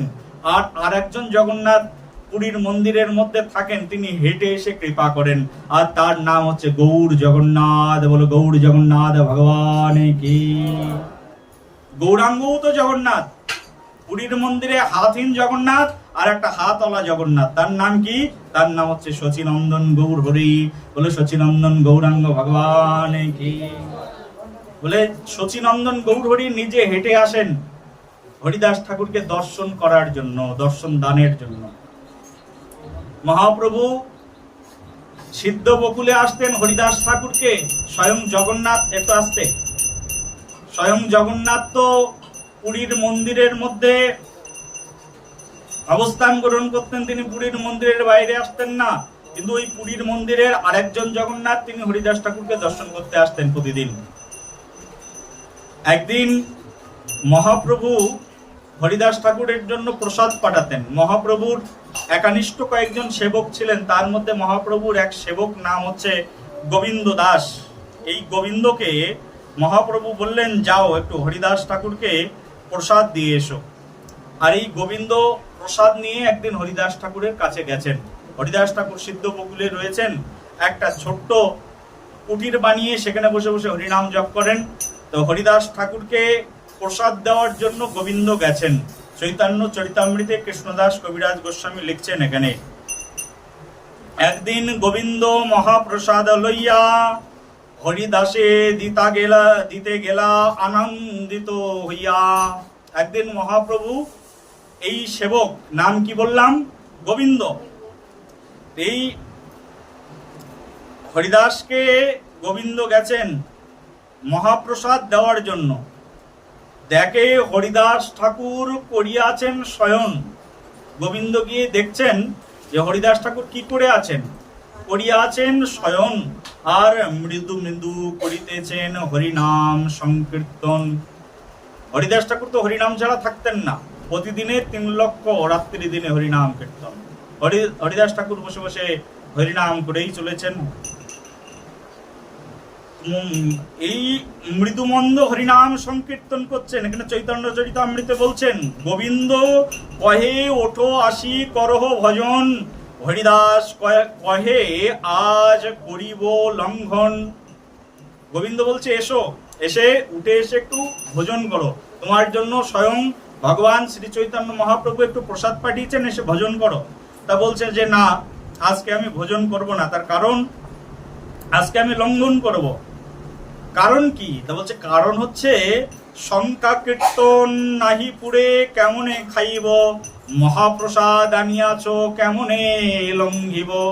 বলছে সংখ্যা কীর্তন করে নি, আমার যে হরিনাম সংকীর্তনের যে সংখ্যা কীর্তন, সেই সংখ্যা কীর্তন আমি যে 3 লক্ষ হরিনাম করি, সেই নাম সংখ্যা পুচ্ছে না। তা আমি খেতে গেলে ওই সময়টা তো নষ্ট হয়ে যাবে, তার নাম সংখ্যা পূরণ হচ্ছে না। আবার ওদিকে মহাপ্রসাদ এনেছো, দুটোই সম্মানীয় বস্তু। এক হচ্ছে আমার সংখ্যা কীর্তন নাম, সেটাও যেমন আমার কাছে শ্রেষ্ঠ বস্তু, তেমন মহাপ্রসাদও শ্রেষ্ঠ বস্তু। হচ্ছে মহাপ্রসাদ, সেটা বেশিক্ষণ আবার সম্মুখে রাখা ঠিক নয়, কারণ মহাপ্রসাদ সঙ্গে সঙ্গে বলে না, প্রসাদ পাওয়া মাত্রই কি বলো ভক্ষণ। প্রসাদ পেয়েছো মানে আর দেরি করে লাভ নেই, ভক্ষণ করে ফেলো তাড়াতাড়ি, প্রসাদের উপযোগিতা নষ্ট হয়ে যেতে পারে। তখন প্রসাদ এনেছো, তাহলে আবার সেটাকে কেমন করে লঙ্ঘন করব। উভয় সংকটে হরিদাস। এখন হরিদাস ভাবছেন মহাপ্রসাদকেও অপমান করা যাবে না। মহাপ্রসাদ মানে স্বয়ং ভগবান জগন্নাথ, আর মহাপ্রসাদের মধ্যে কোনো পার্থক্য নেই। জগন্নাথের প্রসাদ আর জগন্নাথের মধ্যে কোনো পার্থক্য নেই। জগন্নাথের পুরীর মন্দিরের প্রসাদ যদি তোমার সামনে কেউ এনে দেয়, মনে করবে স্বয়ং জগন্নাথ তোমার কাছে এসেছে, একেবারে নিয়ে প্রণাম নিবেদন করবে, কারণ জগন্নাথ পুরী থেকে তোমার কাছে হেঁটে চলে এসেছে। বলে জগন্নাথ ভগবান কি। তুমি পুরীতে যাওনি, কিন্তু কেউ হয়তো তোমার জন্য পুরী থেকে প্রসাদ নিয়ে বললো, মা তোমাকে একটু প্রসাদ দিলাম, নাও, মনে করবে স্বয়ং জগন্নাথ প্রভু হেঁটে তোমার বাড়িতে এসেছেন, কারণ পুরীর প্রসাদ আর জগন্নাথের মধ্যে কোনো পার্থক্য নেই। বলে জগন্নাথ ভগবান কি। তখন হরিদাস ঠাকুর কি করলেন, প্রসাদ দর্শন করলে আমরা প্রসাদ নিয়েই, তার মানে প্রসাদ পাওয়া মাত্রই ভক্ষণ, এই কথাটা তো আমরা জানি। কেউ কেউ অভক্ত আছে, প্রসাদ পেয়েই সঙ্গে সঙ্গে ভক্ষণ করে ফেলে, কিন্তু এটা আবার আসরিক প্রবৃত্তি। প্রসাদ পাওয়ার পরে প্রসাদকে বন্দনা করতে হয়। কি করতে হয়? বন্দনা। প্রসাদ দর্শন করে হরিদাস ঠাকুর এই যে এখানে বলছেন, এত বলি মহাপ্রসাদের করিলা বন্দন, এক রঞ্চ লইয়া তার করিল ভক্ষণ। হরিদাস ঠাকুর যখন প্রসাদ দেখেছেন, দেখেই কিন্তু বন্দনা করেছেন। আমাদের এখানে যখন প্রসাদ দেওয়া হয় আমরাও বন্দনা করি, করি না? কি বন্দনা বলো? মহাপ্রসাদে গোবিন্দে নাম ব্রহ্মণি বৈষ্ণবে স্বল্প পুণ্য গতাং রাজন বিশ্বাস নৈব জায়তে, যে বন্দনা, এটা মহাপ্রসাদের বন্দনা করেছেন হরিদাস ঠাকুর। বন্দনা করার পরে তারপরে হরিদাস ঠাকুর, এনারা আচার্য, তো এনারা আমাদেরকে দেখিয়েছেন কেমন করে প্রসাদ গ্রহণ করতে হয়। প্রসাদ তোমার হাতে দিলেই একেবারে গালের মধ্যে ঢুকিয়ে দেবে না, হাতে দিলে প্রসাদকে বন্দনা করো। বন্দনা করে এবার তার মধ্যে এক রঞ্চ নিয়েছেন, এক রঞ্চ মানে 3 আঙুলের মাথায় যতটুকু ওঠে অতটুকু নিয়েছেন, নিয়ে একটু ভক্ষণ করেছেন হরিদাস ঠাকুর। তখন একটু ভোজন করেছেন সেই মহাপ্রসাদ, আর সেই মহাপ্রসাদ পেয়ে হরিদাস ঠাকুর অত্যন্ত আনন্দিত হলেন যে স্বয়ং জগন্নাথ প্রভু আমাকে কৃপা করেছেন, আমার কাছে এসেছেন। সেই প্রসাদ নিয়েছেন, নিয়ে আবার হরিনাম করতে শুরু করেছেন। আর গোবিন্দ গিয়ে মহাপ্রভুকে বললেন, প্রভু হরিদাস ঠাকুর আর চলতে পারছে না, উঠতেও পারছে না, হরিদাস ঠাকুর খুবই অসুস্থ। একথা শুনে মহাপ্রভু আর দেরি করলেন না। পরের দিন এই যে আর দিন মহাপ্রভু তার ঠায় আইলা, সুস্থ হও হরিদাস তাহারে পুছিলা। পরের দিন মহাপ্রভু এসে হরিদাসকে জিজ্ঞাসা করছেন, হরিদাস তুমি সুস্থ আছো? এই কথা শুনে হরিদাস ঠাকুর কি উত্তর দিয়েছে দেখো। বলছে, শরীর সুস্থ হয় মোর, অসুস্থ বুদ্ধি মন। বলছে আমার শরীরটা সুস্থ আছে, কিন্তু আমার মন আর বুদ্ধি অসুস্থ হয়ে গেছে। প্রভু কহে, কোন ব্যাধি কহ তো নির্ণয়। বলছে তোমার কি ব্যাধি হয়েছে? স্বয়ং ভগবান জিজ্ঞাসা করছে কি ব্যাধি তোমার। ভগবানকে উত্তর দিচ্ছেন, তিহ কহে সংখ্যা কীর্তন না পুরায়। বলছে আমার ব্যাধিটার নাম হচ্ছে যে আমি হরিনাম জপ করি যে 3 লক্ষ বার, সে আমার এই হরিনামটা আমি পূরণ করতে পারছি না, এটাই হচ্ছে আমার সবচেয়ে বড় ব্যাধি। ভগবান যদি সামনে আসে, আমরা কত রকম রোগের কথা বলে দিতাম বলো। আমার হে ভগবান, আমার পিঠে ব্যথা, মাজায় ব্যথা, কোমরে ব্যথা, মাথায় ব্যথা, আমার হার্ট অপারেশন হয়েছে, আমার এখানে সমস্যা, সেখানে সমস্যা। ভগবান ইচ্ছা করলে তো সব সারিয়ে দিতে পারে, পারে কি না? স্বয়ং ভগবানকে বলছে, প্রভু আমার অন্য কোনো দেহের কোনো সমস্যা নেই, আমার সমস্যা হচ্ছে আমার মন বুদ্ধি অসুস্থ হয়ে পড়েছে, আমি হরিনাম জপ করতে পারছি না, আমার সংখ্যা পূরণ হচ্ছে না, এটাই হচ্ছে আমার সমস্যা। আমাদের এই যে ব্রজে দেহ রাখলেন আমাদের সিদ্ধ বাবা পণ্ডিতজি, আমাদের সিদ্ধ বাবাজি মহারাজ গিরিরাজ গোবর্ধনে সারা জীবন পরিক্রমা করেছেন। ওনাকে ডাক্তার দেখানোর সময় শ্যামসুন্দর বাবাকে সবাই বলছেন যে বাবা আপনি একটু বাইরে চলুন, আপনার জন্য ভালো ট্রিটমেন্টের ব্যবস্থা আছে, দিল্লিতে গেলেই ভালো ট্রিটমেন্ট হবে। বাবা বললেন, আমি অখণ্ড ব্রজবাসের সিদ্ধান্ত গ্রহণ করেছি, ব্রজের বাইরে যাব না, আমি ব্রজেই থাকবো। ব্রজের মধ্যে থেকেছেন আর ব্রজের মধ্যেই দেহ রেখেছেন। চিন্তা করতে পারো কত উন্নত উপলব্ধি। বলে দেহের রোগ সারানোর জন্য আমি বাইরে যাব, আর আমি ব্রজ ছাড়া হব, রাধারানীর চরণ ছাড়া হব, রাধারানীর চরণে এসে পড়েছি, রাধারানীর চরণ ছেড়ে চলে যাব। আমার গুরুদেব শ্রী শ্রী 108 প্রাণকৃষ্ণ দাস বাবাজি মহারাজ, গুরুদেবকে কিছুদিন আগে আমার গুরুদেব অসুস্থ ছিলেন, কিছু ডাক্তাররা এসেছিলেন গুরুদেবকে বলতে যে বাবা আপনি যাবেন মাত্র 2-3 ঘন্টার জন্য, আপনাকে উন্নত চেক আপ করিয়ে ওখান থেকে আমরা একটা ট্রিটমেন্টের ব্যবস্থা করব, কারণ এত বড় বড় মেশিন বৃন্দাবনে নিয়ে আসা সম্ভব নয়, আপনাকে চেক আপটা কি করে করাবো। বাবা বলছেন, আমার রাধারানী চেয়ে তোমরা কি বড় ডাক্তার? বাবা একটা কথায় উত্তর দিয়ে তাদেরকে ফিরিয়ে দিয়েছেন। বলছে এই জগতের সবচেয়ে বড় ডাক্তার যদি কেউ থেকে থাকে তাহলে তিনি হচ্ছেন শ্রীমতী রাধারানী। ব্রজের বাইরে যাবেন না নিজের রোগ সারানোর জন্য। আর আমরা দেখতে পাচ্ছি যে ভেলুরে, ব্যাঙ্গালোরে, সেখানে কি পরিমাণে রুগী এসে লাইন দিয়ে বসে রয়েছে, কি করে রোগ সারাবে, কি করে রোগ থেকে মুক্ত হবে। আর সাধকরা দেহের মধ্যে রোগ পুষে রেখেছেন। তুমি আমার দেহের মধ্যেই থাকো, কারণ শরীরও ব্যাধিরও মন্দিরম, আমার দেহের মধ্যেই থাকো। এখানে থেকে যদি তোমার সুখ হয় তাহলে তুমি থাকো, কিন্তু ব্রজ ছাড়া হবেন না, রাধারানীর চরণ ছাড়া হবেন না। এই হচ্ছে সাধকদের দৃষ্টান্ত এই জগতে। সেই জন্য সাধুর মতো এই জগতে মহিয়ান আর কেউ নয়। সেই জন্যই তো এই মহান সাধক হরিদাস ঠাকুরের নিজের গুণ স্বয়ং ভগবান শ্রী চৈতন্য মহাপ্রভু কীর্তন করেছেন। নামাচার্য ঠাকুর হরিদাস কে হরিদাস ঠাকুর যখন জিজ্ঞাসা করেছেন তোমার সমস্যা কি, কি সমস্যা বলেছেন যে আমার সংখ্যা নাম পূরণ হচ্ছে না, এটাই হচ্ছে আমার সমস্যা।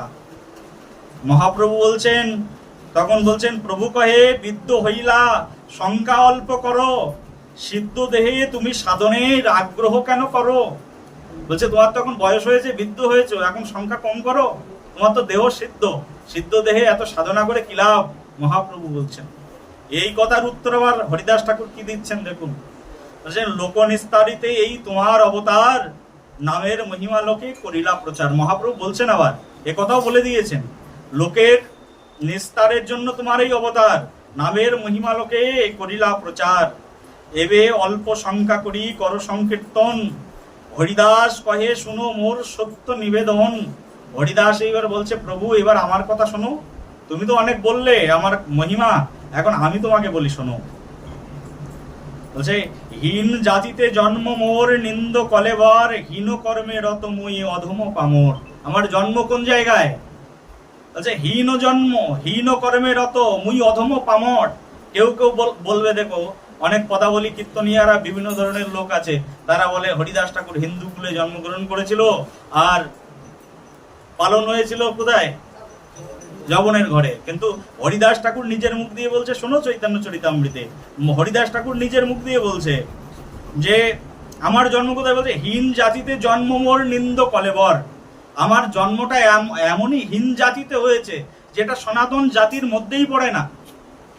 সনাতন আমাদের হিন্দুরা গ্রহণ করে না, যদিও এই পৃথিবীর ভগবদ গীতায় বলছেন এই পৃথিবীতে যারা জন্মগ্রহণ করেছে, সে হিন্দু হোক, মুসলিম হোক, বুদ্ধিস্ট হোক আর খ্রিস্টান হোক, আর সে আদিবাসী হোক আর পাদ্রী হোক আর যাই হোক না কেন, যেহেতু সে সনাতন অংশ থেকে জন্মগ্রহণ করেছে, তাই পৃথিবীর প্রত্যেকটা মানুষই হচ্ছে সনাতন অংশ, সবাই সনাতনী। কিন্তু হরিদাস ঠাকুর বলছেন এখানে, দেখো আমার জন্ম একেবারে কোথায়? বলছে আমার জন্ম হয়েছে একেবারে নিচ বংশে, হীন বংশে জন্ম হয়েছে, হীন জাতিতে আমার জন্ম হয়েছে, আমার নিন্দ কলেবর।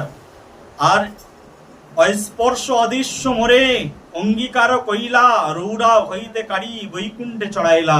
বলছে আমার মতো এরকম অস্পর্শ, তাকে তুমি স্বীকার করে তোমার ভক্ত বানিয়ে দিয়েছো। বলছে আমার মতো অস্পর্শ, যাকে স্পর্শ করলে মানুষের জাত চলে যায়, সেই জাতিকে তুমি স্বীকার করে নিয়েছো তোমার ভক্ত হিসাবে। আর আমাকে স্বীকার করে তুমি, আমি রৌরাব নরকে পড়েছিলাম, সেখান থেকে তুমি আমাকে বৈকুণ্ঠে চড়িয়ে দিয়েছো। তুমি এত কৃপা করেছো মহাপ্রভু আমাকে। তোমার মতো কৃপা, তোমার মতো করুণা এই জগতে কতজনই বা করতে পারেন? তোমার মতো করুণা করে আমাকে আজকে বৈকুণ্ঠে চড়িয়ে দিয়েছো। বলছে স্বতন্ত্র ঈশ্বর তুমি হও ইচ্ছাময়, জগৎ নাচাও জয়ীছে যার ইচ্ছা হয়। বলছে তুমি তো স্বতন্ত্র ইচ্ছা ঈশ্বর, তোমার ইচ্ছা এই জগৎ সবকিছু হয়। এই জগতে তুমি উঠাও আবার তুমি নাচাও, তোমার ইচ্ছা এই জগতেই সবকিছু হয়। বলছেন প্রভু আমার তোমার কাছে একটা নিবেদন আছে। হরিদাস ঠাকুর বলছে কি নিবেদন? বলছে প্রভু একটা নিবেদন আমার আছে, আর সেই নিবেদন হচ্ছে এক বাঞ্ছা হয় মোর বহুদিন হইতে। শুনুন চৈতন্য চরিতামৃত থেকে বলছে এক বাঞ্ছা হয় মোর বহুদিন হইতে, একটা বাসনা আমি বহুদিন ধরে আমার হৃদয়ের মধ্যে রেখে দিয়েছি। সেই বাসনাটা কি? বলছে লীলা সম্বেরি বা তুমি লয় মোর চিত্তে। আমার তুমি এই পৃথিবী থেকে চলে যাওয়া আমার মনে হয়েছে। এটা হরিদাস ঠাকুর বলছেন। বলছে সেই লীলা প্রভু মোরে কভু না দেখাইবা, আপনার আগে মোর শরীর পারিবা। বলছে হৃদয়ে ধরিমু তোমার কমল চরণ, নয়নে দেখিব তোমার চাঁদ বদন। বলছে প্রভু আমি আমার হৃদয়ে ধরিব তোমার কমল চরণ। তোমার যে কমল চরণ, আমার মনের ইচ্ছা তোমার কমল যে চরণ, সেটা আমি আমার হৃদয়ে ধারণ করব। আর নয়নে দেখিব তোমার ওচাদ বদন, জিহ্বায় উচ্চারিব তোমার শ্রীকৃষ্ণ চৈতন্য নাম, এই মতে মোর ইচ্ছা ছাড়িমু পরাণ। বলো নামাচার্য হরিদাস ঠাকুর কি। এই হরিদাস ঠাকুরের মনে তিনটি ইচ্ছা। বলো কি কি বললাম?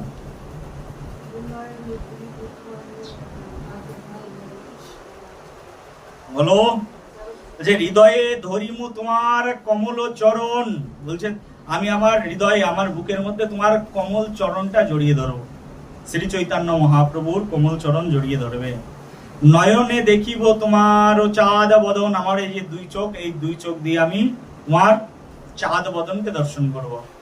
আমি নয়নে দেখিব তোমার ও চাঁদ বদন, আর নয়ন দিয়ে দেখবো আর বুক দিয়ে জড়িয়ে ধরবো। আর কি বলছে, আমার এই যে জিহ্বা, যে জিহ্বা এতদিন হরে কৃষ্ণ মহামন্ত্র উচ্চারণ করেছি, এই জিহ্বায়, এই যে জিহ্বায় উচ্চারিত তোমার শ্রীকৃষ্ণ চৈতন্য নাম। এখন এই জিহ্বায় এই শ্রীকৃষ্ণ চৈতন্য নামটি আমি উচ্চারণ করব। এই তিনটি ইচ্ছা হরিদাস ঠাকুরের। বলছে আমাকে ছেড়ে দাও প্রভু, তুমি চলে গেলে সহ্য করতে পারবো না। তখন যেহেতু মহাপ্রভু তিনি হচ্ছেন ভক্ত বাঞ্ছা কল্পতরু, মহাপ্রভুকে কি বলা হয়? ভক্ত বাঞ্ছা কল্পতরু। ভক্তের মনের বাসনাকে তিনি পূর্ণ করে দেন, তাই তার নাম হচ্ছে কি? ভক্ত বাঞ্ছা কল্পতরু। মহাপ্রভু তখন বললেন যে তুমি যেহেতু বাসনা করেছো, তোমার সেই বাসনাকে অপূর্ণ রাখে এইরকম সাধ্য কারো নেই। কিন্তু হরিদাস, তুমি যদি চলে যাও তাহলে আমি কাদেরকে নিয়ে থাকবো? তখন হরিদাস ঠাকুর বলছেন যে প্রভু, এক পিপিলিকা মইলে পৃথিবীর কাহাহানি হইল, আমা হেন এক কীট যদি মরি গেল। বলছে আমা হেন এক কীট যদি মরি গেল, যে কোটি কোটি কীট পৃথিবীতে আছে, তার মধ্যে আমি হচ্ছে একটা অধম কীট। আমি হেন এক কীট যদি মরি গেল, এক পিপিলিকা মইলে পৃথিবীর কাহাহানি হইল। বলছে একটা পিপিলিকা যদি মৃত্যুবরণ করে, তা পৃথিবীর কি কোনো হানি হয়? আমার মতো ভক্ত চলে গেলে তোমার কি, আরো কোটি কোটি তো আমার মতো শুদ্ধ ভক্ত তোমার কাছে রয়েছে। বলো শ্রী চৈতন্য মহাপ্রভু কি, নামাচার্য ঠাকুর হরিদাস কি। এবার হরিদাস ঠাকুর বলছে প্রভু ভক্ত বৎসল, প্রভু তুমি মুই ভক্ত ভাস, অবশ্য পুরাবে প্রভু মোরে আস। মধ্যাহ্ন করিতে প্রভু চলিল আপনি, ঈশ্বর দেখি আসি কাল দিব দর্শনে। এই বলে মহাপ্রভু সেখান থেকে চলে গেলেন। মহাপ্রভু ভাবলেন যে হরিদাস ঠাকুরকে আর রাখা যাবে না, যেহেতু সে বাসনা করেছে, তার বাসনাকে পূর্ণ করতে হবে। হরিদাস ঠাকুর সবাইকে পরবর্তী দিনে সমুদ্র স্নান করবার চলে এসে সবাইকে বললেন, সবাই মিলে হরিদাস ঠাকুরের সম্মুখে কীর্তন করো। মহাপ্রভু সব ভক্তদেরকে কীর্তন করার আদেশ দিলেন, আর সবাই মিলে হরিদাস ঠাকুরের সম্মুখে কীর্তন শুরু করতে থাকলেন। আর সেই যে কীর্তন শুরু হলো, আর এমন কীর্তন শুরু করলেন হরিদাস ঠাকুর সব পার্শ্বদেরকে নিয়ে, কেউ গাইতে থাকলেন, কেউ বাজাতে থাকলেন, কেউ নৃত্য করতে থাকলেন, আর হরিদাস ঠাকুর মহাপ্রভুকে দর্শন করতে থাকলেন। মহাপ্রভু হরিদাস ঠাকুরের সম্মুখে যখন এসেছেন, তখন হরিদাস কীর্তন করছেন। কেউ কেউ মহাপ্রভু তখন বলছেন, শোনো হরিদাসের গুণকথা।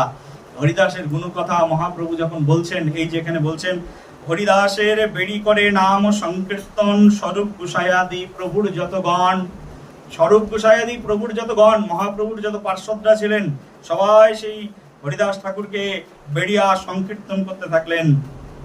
রামানন্দ সর্বভৌম এ সবার অগ্রেতে, হরিদাসের গুণ প্রভু লাগিলা কহিতে।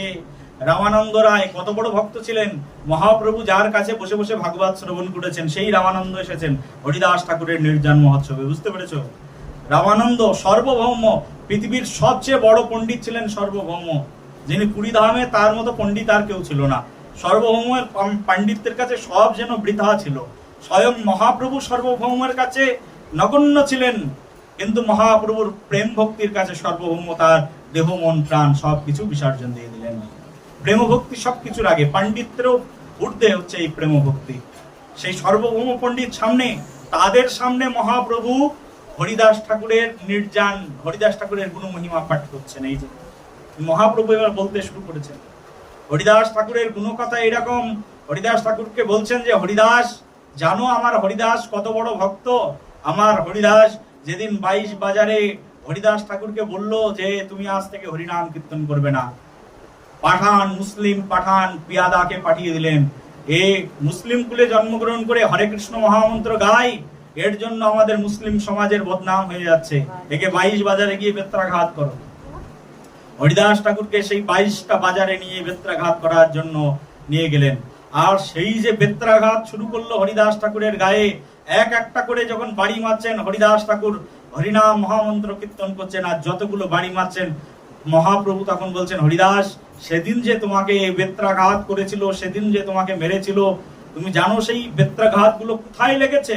তুমি দেখোনি সেদিন মহাপ্রকাশে মহাপ্রভু স্বয়ং দেখিয়ে দিলেন যতগুলো বেত্রাঘাত হরিদাস ঠাকুরের গায়ে করেছিল সবগুলো বেত্রের আঘাত স্বয়ং শ্রী চৈতন্য মহাপ্রভুর পিঠের উপরে ভেসে রয়েছে, দড়ার মতো দাগ হয়ে গেছে।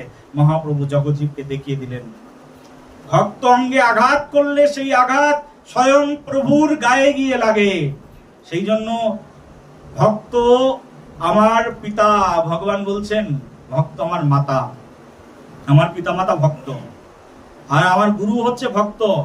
ভক্ত বাঞ্ছা কল্পতরু, ভক্তের মতো এই জগতে আর কেউ নেই। স্বয়ং ভগবান শ্রী চৈতন্য মহাপ্রভু নিজে পিঠ পেতে দিয়েছেন, হরিদাস ঠাকুরকে 22 বাজারে বেত্রাঘাত করেছেন। আর বিনিময়ে হরিদাস ঠাকুর দুহাত জোর করে কি বলেছেন জানেন তো? দুহাত জোর করে হরিদাস ঠাকুর বলছেন যে হে প্রভু, এরা অধম, এরা জানে না, তুমি এদেরকে ক্ষমা করে দিও।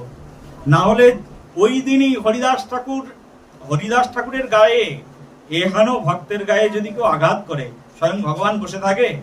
স্বয়ং ভগবান তার সুদর্শন চক্র বের করেই দিত হরিদাস ঠাকুরকে যেদিন 22 বাজারে বেত্রাঘাত করছে। কিন্তু স্বয়ং মহাপ্রভু কিছু করতে পারছেন না, তার কারণ তিনি ভক্তের প্রতিশ্রুতির কাছে একেবারে হেরে বসে রয়েছেন। ভগবান বারবার হারেন, ভক্তের কাছে হারেন। ভগবান শ্রী চৈতন্য মহাপ্রভু হরিদাস ঠাকুরের ব্যবস্থা করবেন কি? হরিদাস ঠাকুর হাত জোর করে বলছেন, হে প্রভু, এরা অবস্থায় আমাকে মারছে, কিন্তু তুমি এদেরকে কোনো অনিষ্ট করো না। এই হচ্ছে ভগবানের ভক্ত। হরিদাস ঠাকুরের চরিত্র কত উন্নত চিন্তা করুন। হরিদাস ঠাকুরকে 22 বাজারে মারতে মারতে তারা অজ্ঞান হয়ে গেল, তারা ক্লান্ত হয়ে পড়লো। তারা বলছে, যারা পিটাচ্ছিলেন তারা বলছেন, হে প্রভু হরিদাস, তুমি যদি মৃত্যুবরণ না করো আমাদেরকে রাজা দণ্ড দান করবেন, আমাদের বউ ছেলে মেয়ে বিধবা হয়ে যাবে, তুমি কৃপা করে মৃত্যুবরণ করো। এই কথা শুনে বললেন, ও তাই, আমার জন্য তোমাদের এত বড় ক্ষতি হবে? যাও যাও, আমি এখনই মৃত্যুবরণ করছি, তোমরা ঘোষণা করে দাও হরিদাস ঠাকুর মরে গেছে। হরিদাস ঠাকুর যোগ বলে তিনি তার দেহকে সমাধিস্থ করলেন। কিন্তু যখন সবাই দেখলো হরিদাস ঠাকুর মৃত্যুবরণ করেছে, তখন সেই হরিদাস ঠাকুরের দেহটা নিয়ে গঙ্গার জলে ভাসিয়ে দিয়েছে। মুসলিমরা মিটিং বসালো, বোর্ড বসালো, সেই বোর্ডের মধ্যে আলোচনা হলো যে হরিদাস ঠাকুর তো মুসলিম ঘরে জন্মগ্রহণ করেছে, জবন ঘরে জন্মগ্রহণ করে হরিনাম কীর্তন করেছে, অর্থাৎ মুসলিম কুলে কেউ জন্মগ্রহণ করলে তাকে মাটি দেওয়া উচিত। কিন্তু এ তো অমুসলিম, মুসলিম হয়ে হিন্দুর নাম করেছে, একে কবর দেওয়া যাবে না। কারণ হরিদাস ঠাকুরকে যখন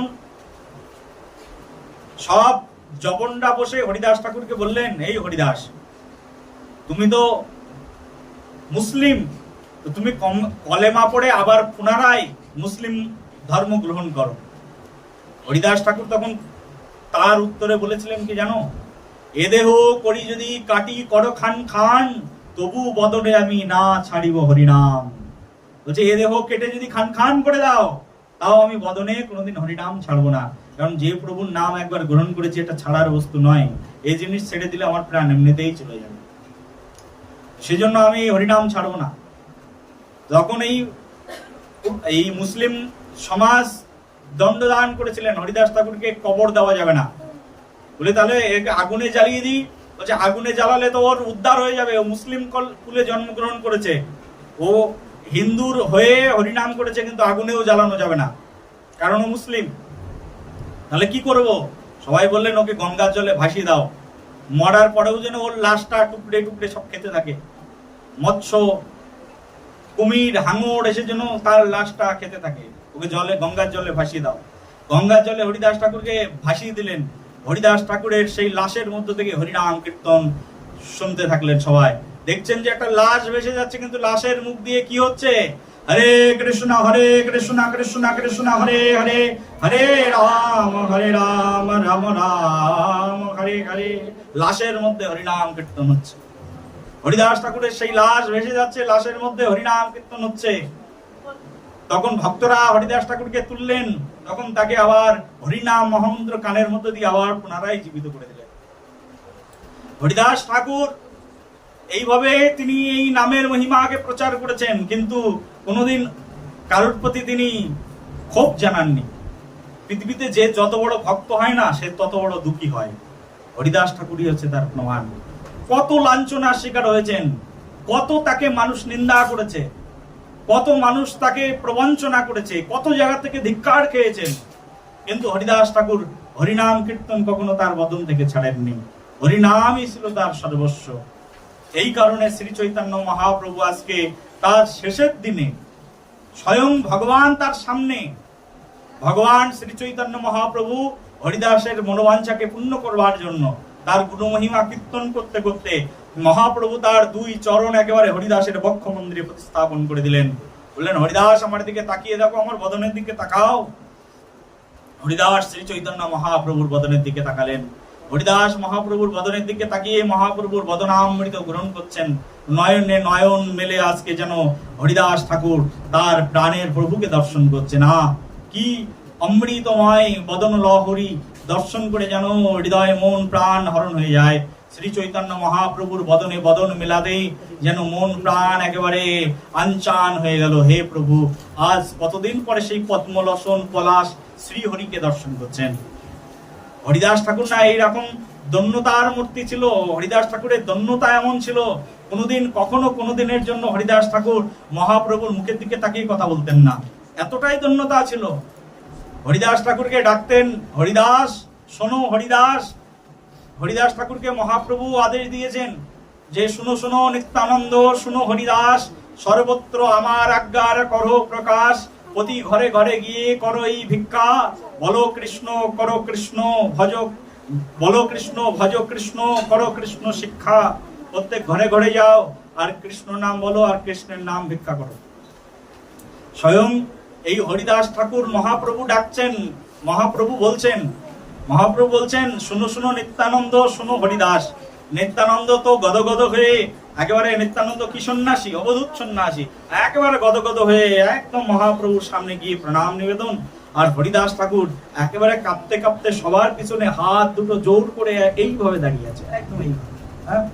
হরিদাস ঠাকুরের কত ধন্যতা, মাথাটা নিচের দিকে, একবারের দিকে উপরের দিকে তাকাচ্ছেন না হরিদাস ঠাকুর। বিনয় আর ধন্যতার প্রতীক।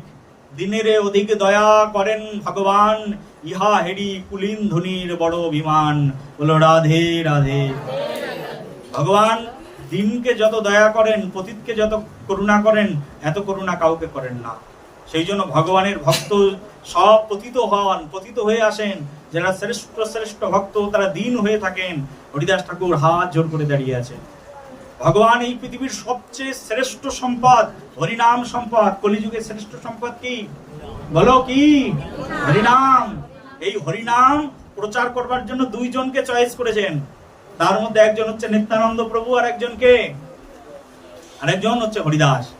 মহাপ্রভু তো কত ভক্ত আছে, অন্তরঙ্গ ভক্ত, স্বরূপ দামোদর রায়, রামানন্দ সিকি মাইতি, তাদেরকে নিয়ে মহাপ্রভু 3.5 জন ভক্তকে নিয়ে সেই পুরী ধামের মধ্যে তিনি অন্তরঙ্গ লীলার আস্বাদন করতেন, কিন্তু তাদেরকে বাটোয়ারা করতে তিনি বললেননি। পরিবেশন করতে কাদেরকে পাঠিয়েছেন? অমৃত এনেছেন, ভাণ্ড খুলে খুলে মহাপ্রভু অমৃত নিয়ে এসছেন। সেই গোলকেরও প্রেমধন হরিনাম সংকীর্তন, রতিনা জন্মিল কেনে তাই। সেই গোলকের অমৃত প্রেমধন স্বয়ং শ্রী চৈতন্য মহাপ্রভু পৃথিবীতে নামিয়ে নিয়ে এসছেন। কিন্তু সেই অমৃত ধন, সেই প্রেমরস বিতরণ করার দায়িত্ব কিন্তু নিত্যানন্দ প্রভুকে ডেকেছেন আর হরিদাসকে, দুইজনকে ডেকেছেন। সবাইকে দেননি কিন্তু প্রচার করার অধিকার। বলছেন প্রচার তোমরা দুইজন করবে, কারণ তোমরা দুইজন জানো এই অমৃতের মর্যাদা কি। অন্য লোককে যদি দিয়ে দিই, দেখো একজনের বাড়িতে অনেক ধন আছে, অনেক সম্পদ আছে, আর সেই বেটা খুব কঞ্জুস, ঠিক আছে, সম্পদ আছে কিন্তু খুব কঞ্জুস। তখন সে চাইবে আমার সম্পদটা আমি বাটোয়ারা করতে চাই, কিছু মানুষকে একটু বন্টন করতে চায়। কাকে দায়িত্ব দেবে? যে আর একটু কঞ্জুস, যে এর মূল্যটা বোঝে। কারণ অনেক কষ্ট করে করে উপার্জিত ধন, কষ্ট করা ধন, এই কষ্টের সম্পদ অন্য মানুষের কাছে আমি পরিবেশন করব, যদি বেশি দিয়ে দেয়, যদি নষ্ট হয়ে যায়, তাহলে যিনি ভালো পরিবেশন করতে পারেন তার হাতেই দেব আমি। সেই জন্য এই যে অমূল্য ধন, স্বয়ং ভগবান সেই নামিয়ে নিয়ে এসেছেন বৈকুণ্ঠেরও প্রেমধন, গোলকেরও প্রেমধন, বৈকুণ্ঠের নয়, বৈকুণ্ঠেরও উদ্দে গোলক, গোলকেরও প্রেমধন হরিনাম সংকীর্তন, সেই গোলক থেকে নিয়ে এসেছেন মহাপ্রভু। কাকে দায়িত্ব দেবেন? বলছে দুইজনই যোগ্য ব্যক্তি আছে। রামানন্দ নয়, যার কাছ থেকে মহাপ্রভু এই দিব্য প্রেমামৃত ধারা দিনের পর দিন আস্বাদন করেছেন, রামানন্দ রায়ও নয়, স্বরূপ দামোদরও নয়, এটা তো মহাপ্রভুর কত প্রিয় পার্ষদ। জগদানন্দ তিনিও নয়। কাকে বলছে? নিত্যানন্দ আর হরিদাস, তোমরা এসো, তোমরা দুইজন এসে এই যে আমার সবচেয়ে প্রিয় বস্তু, প্রিয় প্রেমধন যেটি হরিনাম, এই হরিনাম তোমরা দুইজন প্রচার করো। এই দুইজনকে আদেশ দিলেন। এরা যদি প্রচার করে তাহলে আমার এই হরিনামটা নষ্ট হয়ে যাবে না, কারণ এরা জানে এই হরিনামের মূল্য কি। হরিদাস আর নিত্যানন্দ জানে হরিনামের মূল্য কি। এই বস্তুর মূল্য যারা জানে তাদের কাছেই দিতে হবে পরিবেশন করতে। যখন এই দুইজনকে পরিবেশনের দায়িত্ব স্বয়ং মহাপ্রভু দিয়ে দিলেন। কে কে? হরিদাস আর নামাচার্য। সেই হরিদাসের নির্যান, যে হরিদাস সদা সর্বক্ষণ হাত জোর করে থাকতো মহাপ্রভুর কাছে। হরিদাস কখনো মুখের দিকে তাকায়নি, আজকে হরিদাস মহাপ্রভুর মুখের দিকে তাকাচ্ছে। আজ মহাপ্রভুর মুখের দিকে যখন তাকাচ্ছেন, মহাপ্রভুর সেই পদ্মপলাশ রূপ দর্শন করে হরিদাসের হৃদয় মন যেন একেবারে অভিভূত হয়ে গেল। আহা মরি মরি, কি সুন্দর রূপ মাধুরী! যে রূপ মাধুরী দর্শন করে বিষ্ণুপ্রিয়া দেবীর দেহ মন প্রাণ বিগলিত হয়ে রূপ যৌবন সবকিছু সমর্পণ করেছেন যে চরণার বৃন্দে, আজ সেই চরণ মুখার বৃন্দকে আমি দর্শন করে ফেললাম। আর সেই চরণ দুটো একেবারে বুকের বক্ষ মন্দিরে স্থাপন করলেন। হরিদাস ঠাকুরের প্রার্থনা তিনটি, কি কি বলো আবার পুনরায়? কি কি? এই যে দুই চরণ বক্ষ মন্দিরে প্রতিস্থাপন করব, আর এই দুই চোখ দিয়ে তোমার নয়ন, তোমার শ্রীবদন দর্শন করব। আর তৃতীয় প্রার্থনা কি? মুখে উচ্চারিম তোমার শ্রীকৃষ্ণ চৈতন্য নাম। এই মহাপ্রভুর কাছে প্রার্থনা নিবেদন করেছেন। আর মহাপ্রভু স্বয়ং বাঞ্ছাকল্পতরু বক্ষ মন্দিরের উপরে তার চরণকে প্রতিস্থাপন করেছেন। আর দুই চোখ দিয়ে আজকে স্বয়ং শ্রী চৈতন্য মহাপ্রভুর দিব্য রূপ মাধুরী দর্শন করছেন। আর এবার জিহ্বার কাজ, হ্যাঁ, এবার জিহ্বা দিয়ে উচ্চারণ করছেন শ্রীকৃষ্ণ চৈতন্য। কি শব্দ? কি শব্দ বলো? শ্রীকৃষ্ণ চৈতন্য। শ্রীকৃষ্ণ চৈতন্য শব্দ করিতে উচ্চারণ, হরিনামের সহিত প্রভু প্রাণ করিল নিষ্ক্রমণ। বলো নামাচার্য হরিদাস ঠাকুর কে।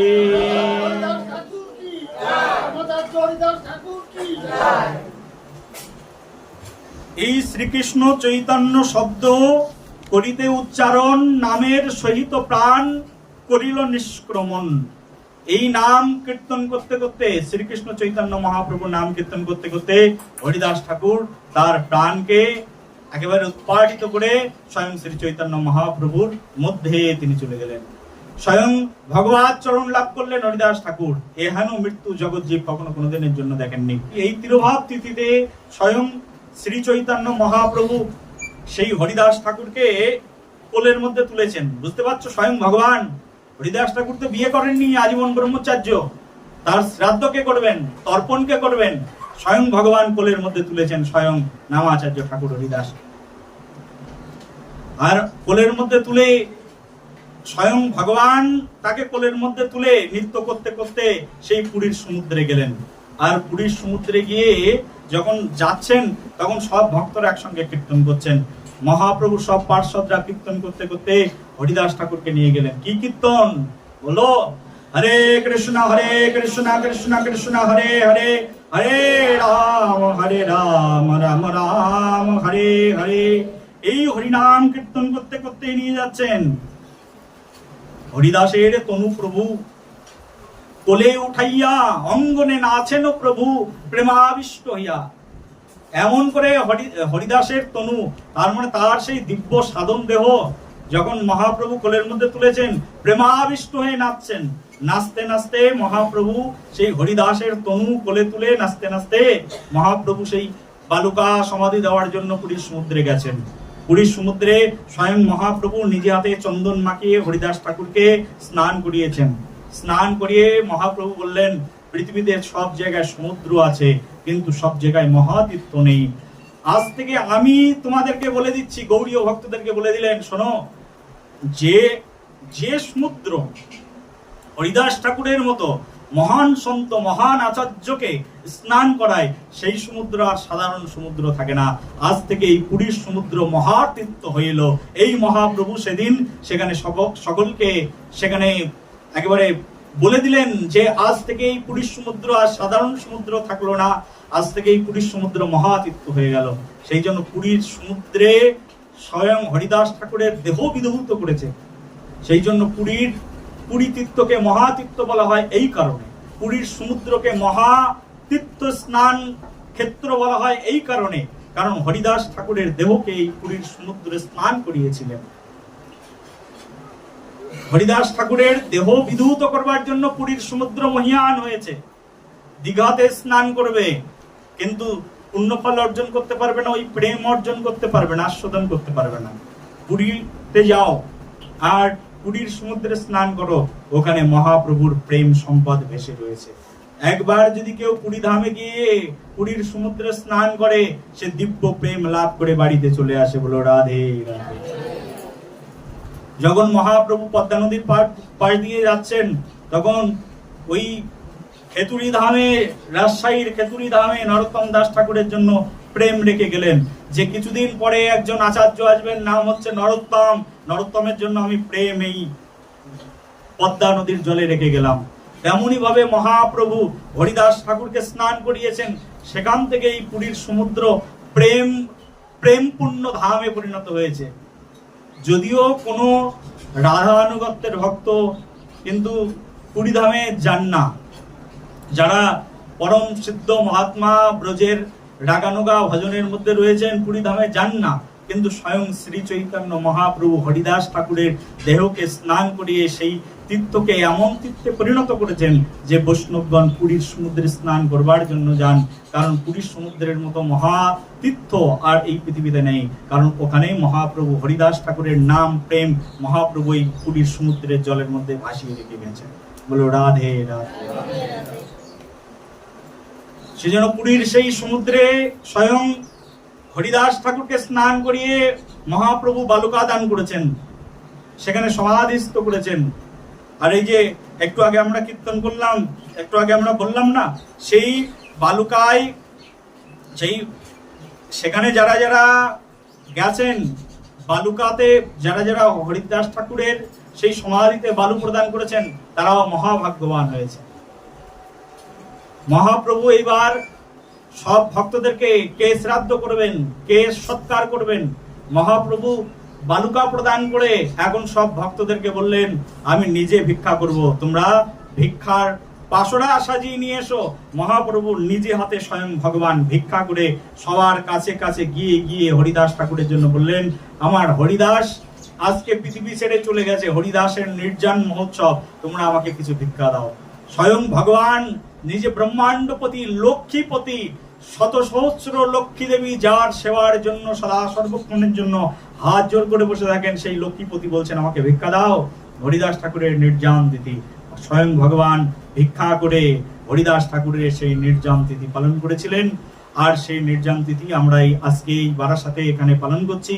আর আমাদের এখানে এই ভিখারির বেশ ধারণ করেছেন, ভিখারির কাজ আজকে করেছেন আমার ভ্রাতা, আমার খুব প্রিয়জন, বসুন বাবা, খুব প্রিয়জন, আমাদের হরিদাস ঠাকুরের যে জন্মস্থান, বললাম না আপনাদের একটু আগে যে আমার জন্ম হরিদাস ঠাকুরের জন্ম ভিটার ওখানেই, তো হরিদাস ঠাকুরের যে জন্মস্থান, সেই জন্মস্থানের সংস্কারক আমাদের ফণীভূষণ বাবু মহাশয়, উনি আজকে এসছেন আমাদের এখানে, আমাদের মাতাশ্রী এসছেন। লক্ষ্যহীরা, সেই লক্ষ্যহীরা যেখানে বসে সাধনা করেছেন, যেখানে বসে হরিদাস ঠাকুর সাধনা করে যে সিদ্ধ মাধবীলতা বৃক্ষ এখনো সিদ্ধ হয়ে সেখানে অবস্থান গ্রহণ করছেন, যেখানে যে পীঠে সাধনা করতেন হরিদাস ঠাকুরের সাধন পীঠ, বেনাপোল জঙ্গল, সেই জঙ্গলের মধ্যে বিশাল বড় মন্দির রয়েছে। এইসব মন্দির ইনি তৈরি করেছেন, ওনার তত্ত্বাবধানে। উনি দীর্ঘদিন সেক্রেটারি থেকে তৈরি করেছেন। তো উনার কৃপায় আজকে আমরা এই হরিদাস ঠাকুরের নির্জন মহোৎসব এই আমাদের এই ভক্তিকুটির মন্দিরে একেবারে ছোট করে আমরা করবার এই বিশেষ সাহস পেয়েছি। তো বাবাজির অহৈতুকী কৃপা, তো ওনার জন্য একবার সবাই রাধে রাধে বলুন এবং হরিদাস ঠাকুরের কাছে প্রার্থনা করুন।